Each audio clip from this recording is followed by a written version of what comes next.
en creusant sur le secteur en lui-même, je me suis rendu compte qu'il y avait personne qui proposait de solution d'économie circulaire sur ce segment. Il faut savoir que dans le puzzle, il y a énormément de niches et de secteurs différents. Il y a déjà assez simplement le secteur de l'enfant et de l'adulte. Il y a toujours un petit risque quand on achète un puzzle en occasion. À la fameuse peur de la pièce manquante. Nous, ce qu'on propose vraiment à la puzzlerie, c'est la garantie pour nos acheteurs qu'ils ont bien un puzzle complet et si jamais c'est pas le cas, ils se font rembourser.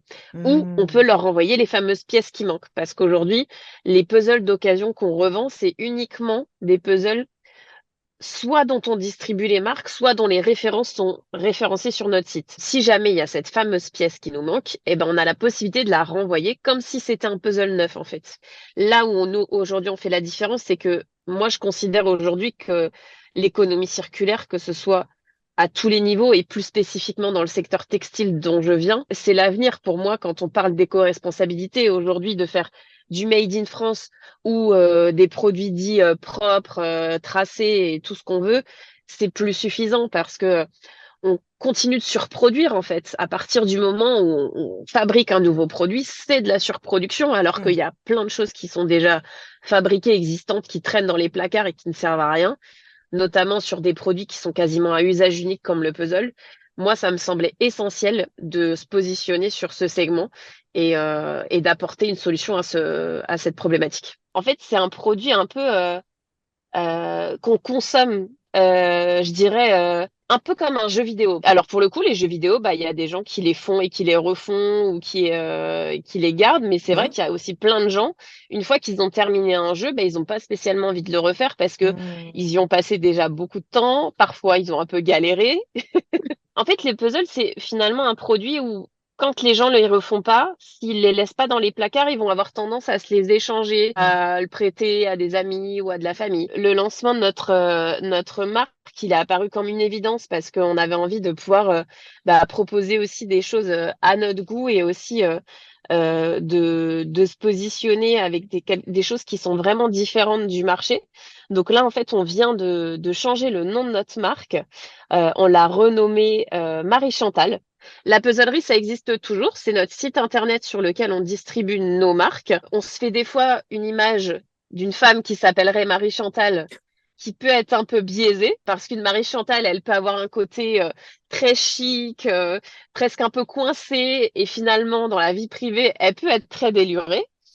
Tout comme on peut penser que le puzzle, c'est une activité has-been ou ennuyeuse, alors qu'en fait, selon les designs qui sont dessus, ça peut être aussi très très fun.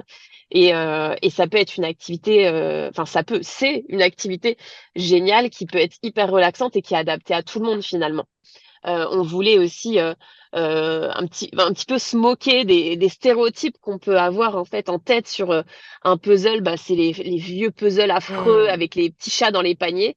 Et ben ça peut aussi être hyper moderne pardon, et hyper fun quand c'est bien illustré.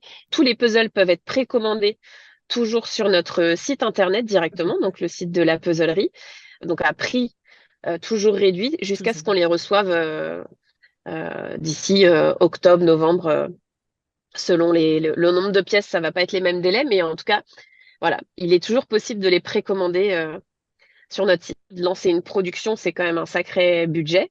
Ah. Et quand on est une jeune entreprise en autofinancement, c'est pas forcément évident. Et c'est pour ça qu'on est passé par une campagne Ulule, donc une campagne de financement participatif pour Hmm. nous aider à lancer cette nouvelle collection, pour pouvoir avoir des prix qui sont abordables, en tout cas sur du Made in France.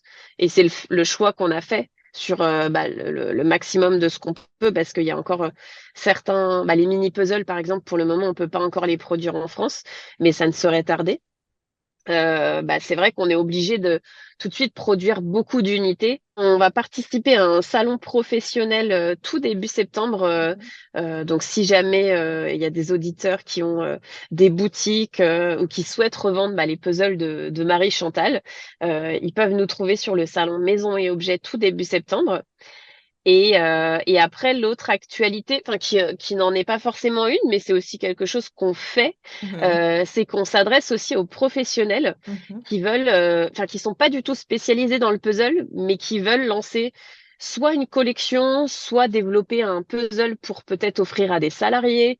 Ça peut être des musées, ça peut être n'importe quel type d'acteur qui souhaite lancer une collection ou un puzzle.